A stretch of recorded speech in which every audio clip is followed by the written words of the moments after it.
시청자 여러분 안녕하세요. 박구수TV입니다. 이현주 전 국민의힘 의원은 경향신문에 문재인 정부 오염수 방류 문제 없다 보고서를 냈고 국민의힘은 야당 때 반대했다. 이 팩트체크라는 이 기사를 첨부를 하였습니다. 우선 이 장대한 문장의 기사를 읽고 짧게 요약을 해보면은 문정부 때 오염수 방류 문제 없다라는 보고서를 낸 내용은 거짓이며 또한 문정부 시절 IAEA 기준에 맞으면은 방류 반대를 안 한다. 이것도 바로 거짓이고 문정부 때 국제해양법 재판소에 제소를 안 했다는 일부 거짓이었다는 것입니다. 그 이유는 제소를 포기한 건 사실이나 패소가 유력했기 때문이라고 적혀 있습니다. 그리고 국민의힘이 야당일 때 오염수 방류를 반대했다? 이것은 경향의 보도에 따르면 사실로 요약이 됩니다. 따라서 이 기사에 따라 이현주 국민의힘 전 의원이 본인의 SNS에 자신의 의견을 피력을 했습니다. 내용은 이렇습니다.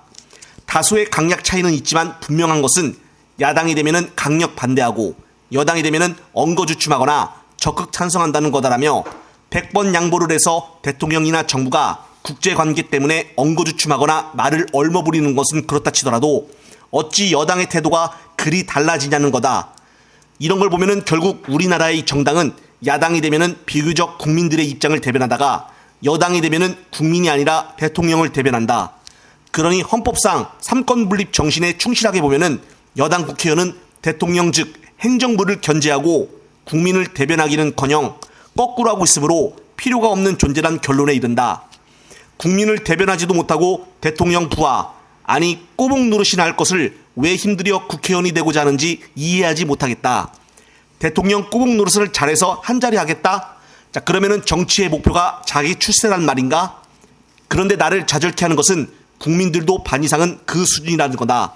재밌는 건 정무적 판단에 따라 태도의 강약만 바뀌면 모르겠는데 방사능 물질의 유해성에 대한 객관적 판단조차도 손바닥 뒤집듯 바뀐다는 것이다.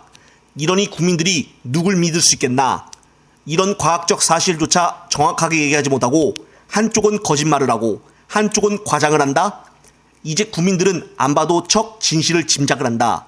세상이 우스운 게 일관된 입장을 가지려면 그때마다 편드는 대상이 바뀌는 걸로 보인다. 그런데 이런 걸 두고 심지어 철새라며 조롱하는 자들도 있다. 상식이 무너진 나라다. 정치를 한다는 자들이 아무런 사정 변경도 없고 해명도 없이 한 입으로 두말하는 게 맞나? 아니면은 일관된 입장을 가져야 하나? 정치는 어느 정당이나 패거리 편을 들어 진실을 호도하고 잘못된 판단을 해서는 안 된다. 그건 국민을 배신하는 것이다.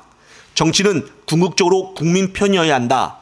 나는 앞으로도 국민 편에 서서 국민을 배신하는 자들을 강하게 비판할 것이다. 권력 즉 배지와 멀어지는 한이 있어도 권력 즉 배지는 국민을 위해 필요한 수단일 뿐 그 자체가 목적이 될 수는 없기 때문이다. 이렇게 국민의힘을 강하게 비판을 했습니다. 이현주 전 의원의 마지막 부분이 상당히 주목을 끌게 합니다. 배지와 멀어지는 한이 있어도 국민 편에 서서 국민을 배신하는 자들을 강하게 비판할 것이다라며 강한 메시지를 남겼기 때문입니다. 영상을 보신 구독자님들은 어떤 생각이 드시나요? 이번 영상은 여기까지입니다. 시청자 여러분, 시청해 주셔서 감사합니다.